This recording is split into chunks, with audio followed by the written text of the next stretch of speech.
ہم دیکھیں گے ریڈیکل فیمنزم کو. اس سے پہلے اگر آپ کوئی ایشو وغیرہ ہے فیمنزم کے حوالے سے، کل ہم نے لبرل فیمنزم کو بھی دیکھا تھا، اس حوالے سے اگر آپ کا کوئی ایشو ہو تو وہ آپ خود کو ان میوٹ کریں اور ڈسکس کر لیں، نہیں تو پھر ہم ریڈیکل فیمنزم کی طرف جاتے ہیں.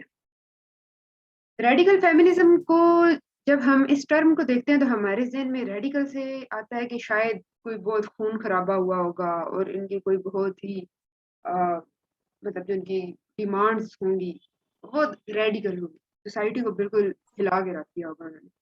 لیکن جب ہم اس کو اسٹڈی کرتے ہیں تو ہمیں پتہ چلتا ہے کہ بھائی انہوں نے تو وہی کہا تھا کہ ڈیزالو پیٹریارکی اور لیجسلیشن کے تھرو خواتین کو برابری کے حقوق دے دو، اور we are challenging gender roles اور یہ وہ.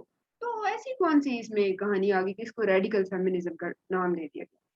جب ہم ٹائم پیریڈ کو دیکھتے ہیں، ٹھیک ہے، وہ 70s کا ٹائم بنتا ہے آپ کا، تو اس سے ہمیں پتہ چلتا ہے کہ بھائی نہیں، اس وقت میں اس معاملے پہ بات کرنا بہت مشکل تھا. اب اس پہ بات ہوتی رہی، لوگ جو ہیں وہ اس کو آہستہ آہستہ ایکسیپٹ کرنا شروع ہو گئے، لاز بن گئے، آپ کی سوسائٹی چینج ہونا شروع ہوگی. انہوں نے کلچر کا سہارا لیا، انہوں نے میڈیا کا سہارا لیا، لینگویج کا سہارا لیا، لٹریچر وغیرہ کا، اور چیزوں کو نارملائز کیا، جینڈر رولز کو نارملائز کیا، اور بتایا کہ خواتین کے بھی یہ رائٹس ہوتے ہیں. تو وہ اتنی بھی ریڈیکل نہیں تھی.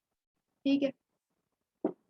میری ڈیلی خاتون ہے جن کا نام، جو کہ اس کی فرسٹ ایڈوکیٹ تھی، اور انہوں نے سب سے پہلی دفعہ چیلنج کیا جینڈر رولز کو کہ آپ کی سوسائٹی میں پیٹریارکی ہی کیوں ہو. ٹھیک ہے، آپ کی خواتین ان کے اوپر ہی ہمیشہ وائلنس کیوں ہوتا ہے، مردوں پہ کیوں نہیں ہوتا. People who believe that society must be changed at its core in order to dissolve patriarchy, not just through acts of legislation. یہ نہیں کہ صرف آپ نے قوانین ایسے بنا دیے، آپ نے اس پہ بات کر لی اور کہہ دیا کہ ٹھیک ہے جی خواتین کے خلاف اب کوئی وائلنس نہیں ہوگا اور وہ بھی ایکول ہیں، ان کو بھی ایکول اپرچونٹیز ملیں گی وغیرہ وغیرہ، تو بات ختم ہوگی. انہوں نے کہا کہ حقیقت میں آپ کی سوسائٹی کے اندر یہ چینجز آنا ضروری ہے. ٹھیک ہے، مطلب وہ اب تھیری سے پریکٹس کی طرف آ رہی ہے. کہتی ہے کہ پریکٹیکلی ہم دیکھیں گے کہ جینڈر رولز چینج ہوتے ہیں کہ نہیں ہوتے، خواتین کو ان کے رائٹس ملتے ہیں کہ نہیں ملتے. ٹھیک ہے. ایشوز اس کے کیا تھے؟ War against sex and individualism. اب پہلے میں آپ نے دیکھا نا، لبرل میں وہ ہیٹرو سیکچولیٹی کی بات کرتی ہیں اور وہ کہتی ہیں کہ آپ کی سوسائٹی مطلب آپ کی کلچرل روٹس کو اتنا نہیں چھیڑتی، اور وہ کہتی ہے کہ آپ اپنی چوائس کے ذریعے ہر خاتون اب خود محنت کرے، ہمت کرے اور اپنے حقوق حاصل کرے. یہ اب آ گئی ہیں نیکسٹ اسٹیج پہ، اور انہوں نے اپنی وار اسٹارٹ کر دی کہ یہ جو آپ بایولوجیکل لیول پہ کہتے ہیں نا کہ ڈفرینس ہے میل اور فیمیل میں، ہم اس کو بھی چیلنج کریں گے، اور انڈیویژلزم کو بھی، کہ ہر انڈیویژل پرسن کو اس کی اہمیت ملے اور اس کو موقع ملے کہ وہ اپنی اسپیس میں رہتے ہوئے جو اس کے رائٹس بنتے ہیں، اس کی باڈی کے اس کے اوپر رائٹس ہیں، اس کی مائنڈ کے اس کے اوپر رائٹس ہیں، اس کے انوائرمنٹ کے حساب سے جو اس کے رائٹس ملتے ہیں اس کو ملے.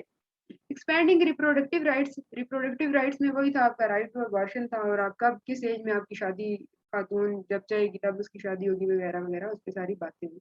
بریکنگ ڈاؤن ٹریڈیشنل رولز کے ضروری نہیں کہ خاتون وہ گھر میں بیٹھے گی، وہ کام نہیں کرے گی، اس کو بھی جاب اپرچونٹیز ملے. اس کے لیے اسپیشل کورسز ڈیزائن کیے جائیں جس کو وہ پڑھے گی، وہ پریکٹیکل لائف میں آئے گی. ٹھیک ہے. There are however some differing views on this, with the pro-woman position being that women are superior to men in certain ways, such as that they are caring, creative and sensitive. اب اس کا comparison آپ کرتے گئے نا liberal feminism سے، تو آپ کو ذرا آسانی ہوگی سمجھنے میں. انہوں نے کوئی چیلنج نہیں کیا مین کی پوزیشن کو، انہوں نے ایکسکلوڈ نہیں کیا مین کو اپنے دائرہ کار میں سے. یہ جو خواتین ہیں نا، یہ ریڈیکل یہاں سے ثابت ہوتی ہیں کہ انہوں نے کہا کہ مرد سپیریئر نہیں ہے، خواتین سپیریئر ہے، کیونکہ وہ کیئرنگ ہے، وہ کریٹیو ہیں، وہ سینسیٹیو ہیں. تو کیا اس کا مطلب ہے کہ مرد کیئرنگ نہیں ہوتے، کریٹیو نہیں ہوتے، سینسیٹیو نہیں ہوتے؟ ایسی تو کوئی بات نہیں ہے. ٹھیک ہے. پھر انہوں نے نیکسٹ جا کے یہ بات کر دی کہ آپ اگر خواتین کو، فیمیلز کو دیتے ہیں بیٹر پوزیشنز کسی بھی اسٹیٹ میں کسی بھی انسٹیٹیوشن میں تو وہ مرد سے بہتر آپ کو پرفارم کر کے دکھائیں گی. ٹھیک ہے. پھر انہوں نے ریس کی باؤنڈریز میں سے یہ نکل آئی. دیکھیں نا اب آپ کو بلیک وومن جو ہے وہ نظر آنا شروع ہو گئی ہیں. پہلے صرف وائٹ ویمن پہ بات تھی. وائٹ ویمن بھی کون سی؟ مڈل کلاس کی. ٹھیک ہے. ایلیٹ کا کوئی لینا دینا نہیں ہے. لوور مڈل شاید اس میں ایگزسٹ نہ کرتی تھی بالکل کرتی تھی, لیکن ان کا لینا دینا اس چیز کے ساتھ نہیں تھا. یہاں پہ اب بلیک ویمن پہ بھی بات ہونا شروع ہو گیا اور انہوں نے آہستہ آہستہ بلیک سے پھر تھرڈ ورلڈ کنٹریز میں بھی گھسیں گی. تھرڈ ورلڈ میں تو خیر ان کی کنٹریز بھی آتی ہیں, یعنی کہ ایشین اور مڈل ایسٹرن خواتین کی باتوں پہ بھی کو بھی انہوں نے اپنے دائرے میں لینا شروع کر دیا. اب ان کی بیسک ان کی باتیں کیا تھی, وہ یہ تھی کہ سیکس یا جینڈر جو ہے is the fundamental cause of women suppression. کہ آپ کا جو سیکس ہے یا جو آپ کا جینڈر آپ کی سوسائٹی نے آپ کے ساتھ اٹیچ کر دیا, وہی وجہ ہے, اسی کی وجہ سے خواتین اپریس ہو رہی ہیں. اور وہی اپریشن کی وجہ ہے. آپ نے اب اپنا سیکس تو آپ چینج نہیں کر سکتے, لیکن جینڈر کے ساتھ جڑی ہوئی جو باتیں ہیں, جو خیالات ہیں, اس کو چینج کیا جائے. جو کہ آپ کے نیکسٹ پوائنٹ میں واضح ہو جاتی ہے چیز, ایلیمینیشن آف میل سپرمیسی. کہ مردوں کو کوئی سپریم وہ نہ دیں, پرائیورٹیز کسی بھی جگہ پہ معاشرے میں نہ دیں. آپ گھر میں, ورک پلیس پہ, ایجوکیشن کی فیلڈ میں یا کسی بھی اور جگہ پہ. اب ان کا یقین یہ تھا کہ آپ کی سوسائٹی میں کیونکہ پیٹریارکی ہے, اور یہ پیٹریارکی کا مطلب ہی صرف اور صرف یہ ہے کہ خواتین کو دبا دیا جائے. اور نیکسٹ یہ بات یہ بھی کرتی ہیں کہ یہ پیٹریارکی بنانے والی بھی خود خواتین ہی ہیں. کچھ ایسی خواتین ہیں جنہوں نے مردوں کو اتنی اہمیت دے دی کہ وہ پھر خواتین کو کیا کرتے ہیں, دبا لیتے ہیں. ٹھیک ہے. اور یہ اس کے آگے سے تھوڑی سی انہوں نے ہسٹری بتائی ہوئی ہے, جس میں ایسی کوئی سمجھنے والی چیز ہے نہیں. اچھا, اب ان کا جو بیسک مسئلہ تھا نا, وہ یہ تھا کہ آپ کے جتنے بھی میسکولین رولز ہیں, ٹھیک ہے, وہ آپ کی سوسائٹی کو اس بات پہ مجبور کرتے ہیں. جیسے آپ کے ہیڈ آف اسٹیٹس ہو گئے, آپ کے سی ای اوز ہو گئے, وہ سارے کون ہیں؟ زیادہ تر میل ہوتے ہیں. ٹھیک ہے. جب وہ میل ہوں گے, وہ ایک مردانہ سوچ کے ساتھ آپ کی سوسائٹی کو ہینڈل کریں گے.